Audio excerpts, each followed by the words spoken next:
I can't believe people can go so down.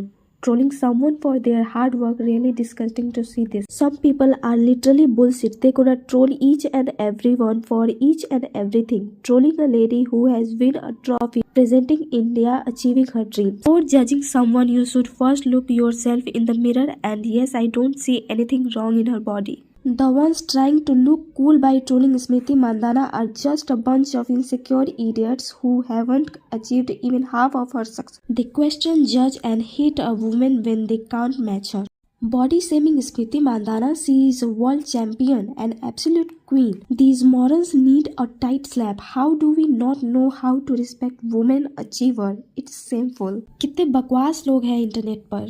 So hey guys, welcome to the T core. बात करेंगे स्मृति मांधाना के बारे में, जो एक एलिगेंट क्रिकेटर है जिन्होंने इंडियन क्रिकेट वुमेन्स टीम को वर्ल्ड कप जिताने में मदद की है। एक पोस्ट वायरल हो गया जिसमें उसको ब्लेम किया गया और लुक्स के चक्कर में पलाश मुच्छल से ब्रेकअप का रीजन बताया गया। स्मृति के एक इवेंट के फोटो को, जिसमें वो नो डाउट बहुत प्यारी लग रही थी, उस फोटो को सलमान खान के इस फोटो से कंपेयर करके चीटिंग को जस्टिफाई किया जा रहा है। स्मृति के इस लुक को लेकर लोग मजाक बनाने लगे और उन्हें बॉडी शेमिंग करने लगे। सो रिसेंटली स्मृति मांधाना OnePlus के एक इवेंट में बेंगलुरु में स्पॉट की गई, जिसमें उन्होंने व्हाइट कलर का गाउन पहना हुआ था, जिसमें वो बहुत अच्छी दिख रही थी। लेकिन फिर भी लोग उनकी अपीयरेंस का मजाक उड़ाने लगे और उनको बॉडी शेमिंग करने लगे, ये बोल के कि वो अट्रैक्टिव नहीं है, मर्दों वाली बॉडी है उसकी और यही रीजन है कि उस पर चीट किया गया। स्मृति के इस लुक को लेकर लोग मजाक बनाने लगे और उन्हें बॉडी शेमिंग करने लगे। कई सारे ट्वीट्स लोग करने लगे जिसमें लिखा गया, no wonder why Palash cheat on her, if a girl look like this masculine then how a guy attracted towards these kind of girl. Now we got it Palash, it wasn't your fault. Every masterpiece has a cheap copy. इसमें सलमान खान को masterpiece कहा गया है, स्मृति को cheap copy बताया गया। Trust me, 99% of people would fail to guess who is an actual woman and who is trans woman. अब सबसे पहली बात तो चीटिंग को आप किसी भी तरीके से जस्टिफाई नहीं कर सकते, चाहे वो लड़की ने की हो या लड़के ने। चीटिंग का रीजन बॉडी नहीं, कैरेक्टर, ऑनेस्टी एंड लॉयल्टी का टेस्ट फेल होना होता है। चीटिंग को जस्टिफाई करना ये बोल के कि अट्रैक्टिव नहीं थी, ये लॉजिक सिर्फ चीटर को एक्सक्यूज देने का शॉर्टकट है। और ब्लेम किया जाता है औरतों को, उन्हें ट्रोल किया जाता है, मीम्स बनाए जाते हैं। ट्रुथ ये है कि चीटिंग का रीजन बॉडी नहीं, चॉइस होती है। जो पर्सन, अब चाहे वो लड़का हो या लड़की, दूसरे पर्सन के अपीयरेंस की वजह से चीट करता है, वो उस रिलेशनशिप में पहले से ही लॉयल नहीं था। सच तो ये है कि ये वही लोग हैं जो खुद तो कुछ नहीं करते, जिनकी खुद की कोई पहचान नहीं होती, वो इंटरनेशनल प्लेयर को जज करते। जज करने वाले खुद परफेक्ट नहीं होते, लेकिन दूसरों को जज करना शायद उनकी हॉबी बन चुकी है। क्रिकेट हो या बॉक्सर हो, रेसलर हो या फिर रनर, इनकी जिंदगी सिर्फ जिम ट्रेनिंग और डिसिप्लिन से भरी होती है। जैसे ही उनकी कोई फोटो वायरल होती है, पब्लिक उन्हें ट्रोल करने लगती है। बॉडी मैस्कुलिन है, फेस फेमिनिन नहीं है, मर्दों जैसे दिखती है, भी अट्रैक्टिव नहीं है और न जाने क्या क्या। पीपल फॉरगेट कि ये मॉडल्स नहीं, ये प्लेयर्स हैं। उनका शरीर स्ट्रेंथ के लिए बना है, उनकी अप्रूवल के लिए नहीं।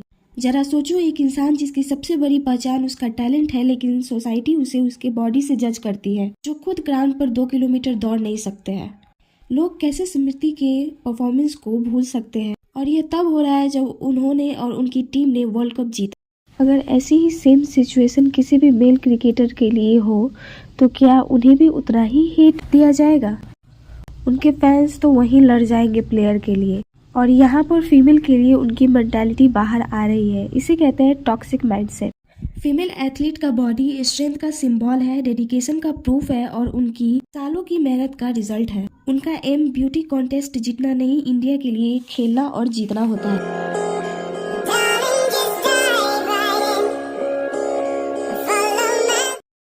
इंडियन सोसाइटी के पास औरतों के लिए एक रेडीमेड लिस्ट हो, fair skin, slim waist, perfect face, perfect body, और अगर तुम इस क्राइटेरिया पर फिट नहीं होती तो जजमेंट, टोन और बॉडी शेमिंग शुरू हो जाती है।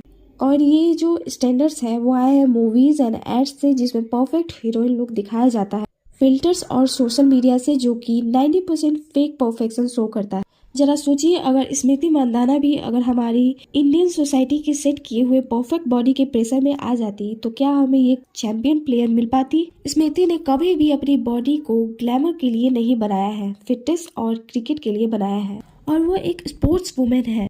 उनकी बॉडी ऐसी ही होती और ये बिल्कुल नॉर्मल है। या अगर कोई नॉर्मल लड़की ही चाहे तो ऐसे मस्कुलिन बॉडी एब्स बिल्ड कर सकती है। किसी को भी हक नहीं बनता उनको सेम करने का। सच ये है, हर बॉडी अलग है, हर बॉडी का कलर ब्यूटीफुल है, acne, stretch marks, scars normal है। परफेक्शन एक मिथ है। ये नहीं कि लड़की है तो गोरी ही होनी चाहिए, नाजुक और कोमल ही होनी चाहिए। किसी की अपनी बॉडी है और हर किसी की अपनी चॉइस है, वो जैसे रहना चाहती है रह सकती है। एक औरत का चेहरा और शरीर मर्दों की फैंटेसी के हिसाब से डेलिकेट एंड स्मूथ दिखने के लिए नहीं होता। Women do not exist to please man. Just imagine कि वो लोग आपसे मर्दानगी को लेकर कितने इनसिक्योर होंगे कि उन्हें सिर्फ एक वर्ल्ड क्लास एथलीट की फिटनेस लेवल की वजह से उस पर अटैक करने की जरूरत पड़ रही है। डबल स्टैंडर्ड तो यहाँ दिखता है कि लोग वर्ल्ड कप के टाइम पर चीयर करते हैं और बाद में उसी एथलीट को ट्रोल करते हैं। कितनी घटिया सोच है। अगर आप किसी को सपोर्ट नहीं कर सकते तो आपको हेट करने का भी कोई हक नहीं बनता है। ऐसे माइंडसेट की वजह से ही कई सारी लड़कियां अपने सपने छोड़ देती। स्मृति मंदाना लिटरली दुनिया के सबसे हाईएस्ट लेवल पर इंडिया को रिप्रेजेंट कर रही, जबकि उनको ट्रोल करने वाले स्क्रीन के पीछे सड़ रहे हैं। बस इतना ही आज के लिए। मैं यहाँ पर आपका पॉइंट ऑफ व्यू जानना चाहूंगी। अगर आपका इस बारे में कोई थॉट है तो प्लीज मुझे कमेंट में जरूर बताइए, और ये वीडियो अच्छी लगी हो तो इसे लाइक और शेयर करिए, और ऐसे ही अपडेट्स के लिए चैनल को प्लीज सब्सक्राइब करें।